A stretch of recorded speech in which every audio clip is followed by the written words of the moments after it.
ওনাকে সবসময় হাস্যোজ্জ্বল, সুস্থ, দারুণ পারফরমেন্স অবস্থায় দেখেছি। আচ্ছা, শুরুতেই শাফিন আহমেদের আত্মার শান্তি কামনা করছি আর কি।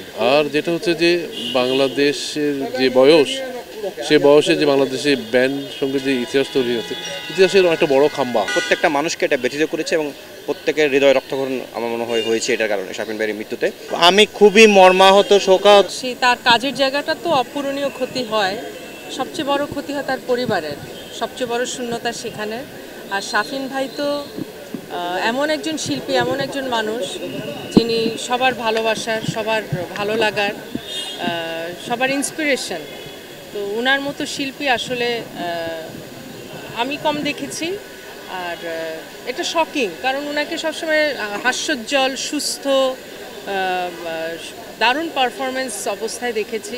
তো হঠাৎ করে ওনার সংবাদটা, বা অনেক দিন ধরে অসুস্থ সেটাও আমরা কখনো শুনিনি, তো হঠাৎ করে ওনারটা আসলে খুবই শকিং। আর শাফিন ভাইকে নিয়ে যত স্মৃতি আছে সবই ভালো, সবই সুন্দর, এবং ওনার সাথে কাজেরও আমার যা যা অভিজ্ঞতা আছে সবই খুবই ভালো। আসলে অনেক কিছু শেখার আছে, ওনারা তো এত বড় তো কেউ এমনি হয় না। তো শাফিন ভাইয়ের জন্য সবাই দোয়া করবেন, আমরা দোয়া করছি। এখন শেষ দেখা দেখলাম আজকে, এভাবে দেখব এটা তো আসলেই ভাবার মতো না। এরপরও আমাদের শ্রদ্ধা, আমাদের দোয়া সবসময় থাকবে। এই শাফিন ভাইয়ের সাথে শেষ মুহূর্তে কোনো কথা হয়েছে বা এরকম? শাফিন ভাইয়ের সাথে মাঝে মাঝে টেক্সটে কথা হতো, কখনো, কারণ দেশের বাইরে কাজ হয়েছে, দেশে কাজ হয়েছে, একটা রিয়েলিটি শোতে আমরা একসাথে জাজমেন্ট করেছি, তো ওরকম কথা হতো। কখনো হয়তো উনি একটা প্রোগ্রামে গিয়েছেন, ওখানে পরবর্তীতে আমি গেছি, ওনাকে হয়তো আমি জিজ্ঞেস করেছি শাফিন ভাই ওখানে যাচ্ছি, মানে একটু কিভাবে বলে দেন কি করব। বা শাফিন ভাই এরকম দু একবার ফোন করেছে, যাকে আমি তো যাচ্ছি, তুমি গত মাসে গিয়েছিলা, মানে কেমন ওরা অর্গানাইজার, ভালো, এরকম এরকম কথা হয়েছে। বা কখনো কোনো রেয়ার ছবি শাফিন ভাইয়ের বা ম্যামের, ওনার মায়ের যদি পাই, কখনো ওনাকে দিয়েছি। মানে খুবই খুবই, উনি তো আসলে একজন, মানে কি বলবো, লেজেন্ড আর্টিস্ট, বাট খুবই মানে আমি বলবো জেন্টলম্যান। তো ওনার সাথে কথা বলেও অনেক কিছু জানা যায়, ওনার সাথে কাজ করে অনেক কিছু শেখা যায়, এবং শিখেছি, জেনেছি। আচ্ছা, শুরুতেই শাফিন আহমেদের আত্মার শান্তি কামনা করছি আর কি। আর যেটা হচ্ছে যে বাংলাদেশের যে বয়স, সে বয়সে যে বাংলাদেশে ব্যান্ড সঙ্গে যে ইতিহাস তৈরি হয়েছে, ইতিহাসের একটা বড় খাম্বা আমি বলবো আর কি। এবং সেটাকে পারফেক্টলি মেনটেন করছে আর কি, আমি বলবো যেটা একেবারে অল থ্রু। কখনো একটা পারফেক্ট গানের পারফেকশন তৈরি করার জন্য যা যা করার, ওদের তিন ব্যান্ডে যারা আছে প্রত্যেকেই তো কিংবদন্তি তুল্য, এরকম একটা ব্যান্ড নাই কিন্তু বাংলাদেশে। এবং এরা এরকম একটা স্ট্রং টিম আলাদা হয়নি, একসাথে কাজ করেছে। এবং এটা মানুষ এদেশের মানুষ না, এই দেশের বাইরের মানুষ মনে রাখবে আর কি। স্যালুট টু শাফিন ভাই, এই বলবো আর কি। এক গানে স্ট্যান্ডার্ড বজায় রাখা, একটা ভিন্ন ধারা তৈরি করা, ভিন্ন স্টাইল তৈরি করা, এটা কিন্তু একটা বিশাল অ্যাচিভমেন্ট।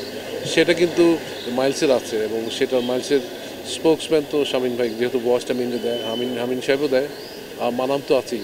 উনি যেভাবে কাজ করছিলেন, যতটা এনার্জি নিয়ে কাজ করছিলেন, এবং এই বয়সে এসেও মিউজিকের সাথে যতটা অ্যাটাচ ছিলেন, যে নিয়মিত শো করছিলেন, গান বানাচ্ছিলেন, সুর বানাচ্ছিলেন, বাজাচ্ছিলেন, মানে মিউজিক নিয়ে ওনার যে ঘাটাঘাটি বা মিউজিক নিয়ে একদম পড়ে থাকার যে চেষ্টাটা, এটা আসলে খুব কম, এই বয়সে আসলে খুব কম সঙ্গীত শিল্পীর মধ্যেই দেখা যায়। তো আমার মনে হয় বাংলা ব্যান্ড সঙ্গীত এবং বাংলা সঙ্গীতের জন্য এটা একটা অনেক বিশাল বড় একটা ক্ষতি।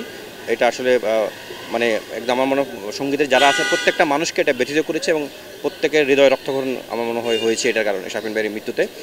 আর আমি একদিকে ভাগ্যবান যে আমি শাফিন ভাইয়ের সাথে 3টা গান করেছি। 2007-এর দিকে প্রাচীন নামে একটা মিক্সড অ্যালবামে আমার লেখা 2টা গান উনি কণ্ঠ দিয়েছিলেন।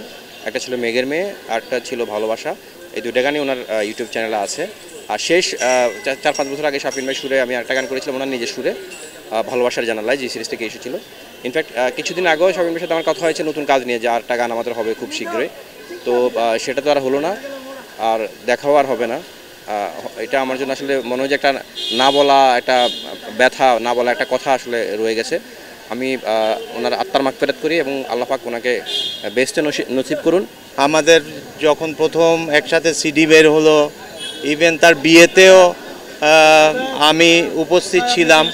আমার সাথে একটা শাফিন ভাই একটা এক্সট্রাঅর্ডিনারি সম্পর্ক, প্লাস অনেক কিছুতে আমরা এমটিভি শুটিংয়ে থেকে শুরু করে মানে আমার কাছে আমি খুবই মর্মাহত, শোকাহত, এবং আমি আসলে